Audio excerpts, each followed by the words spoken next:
I love pranks. I love pranks so much. I love pranksters. I love everything about pranks, whether it's like popping out and scaring someone to long-form psychological warfare. I think it's hilarious, all of it, you know? But my favorite prankster, who doesn't get nearly enough credit, he does for a different thing, but not for pranking. It's Jesus Christ. You might be familiar with his prior work as a magician. He did a lot of magic tricks, and that's what most people know him for.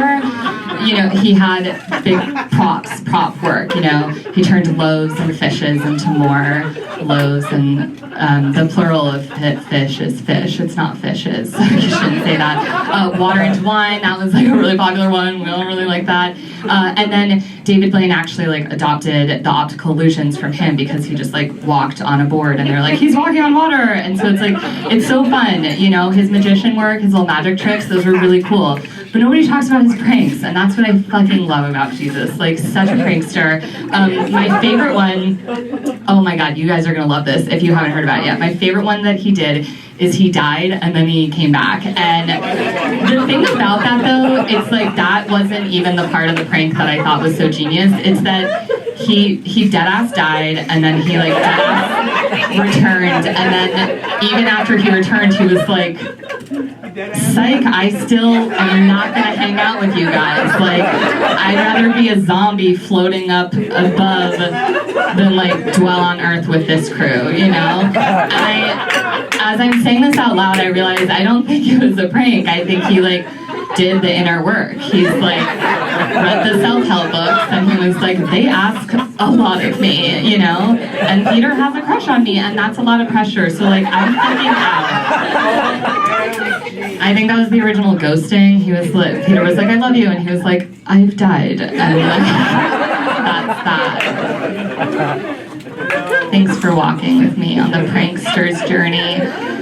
I'd like to pivot to retainers. You know that feeling when you get a new mouth guard, a new retainer, and it just changes everything about your sex dreams, you know?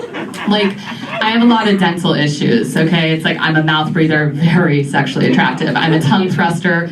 Honestly, it could be hot depending on what you're doing. And then I grind my teeth every night when I sleep, and when I do Molly, which is every night when I go to sleep, right? And so my dentist, they were we have to make this massive mouth guard that's ergonomic so that the weight is evenly distributed so that one tooth isn't getting railed by your powerful sexy bite. And I don't know how they did it because I didn't go to retainer school or whatever the fuck it's called. There's a name for it, and it's dental school, but I didn't go there, so I don't say it.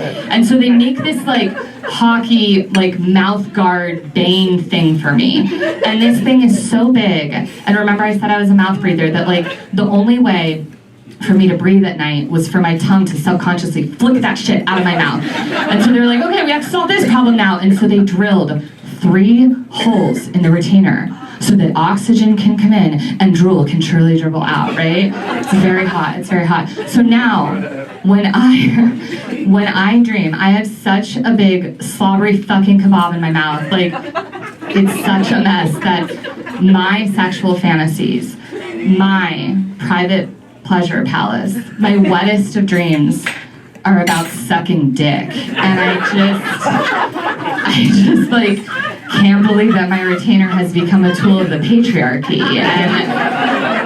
And if you're here tonight and you identify as a guy or something, you know, and you're wait a minute, do they not want to dream about sucking dick? And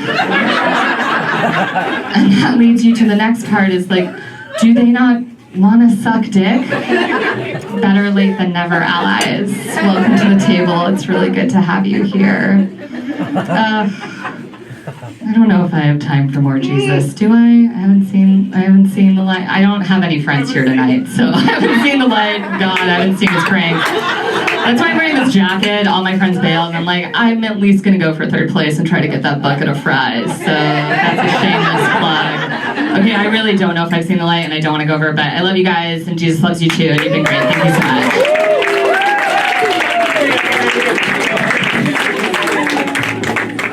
Keep it going, Michelle Murphy!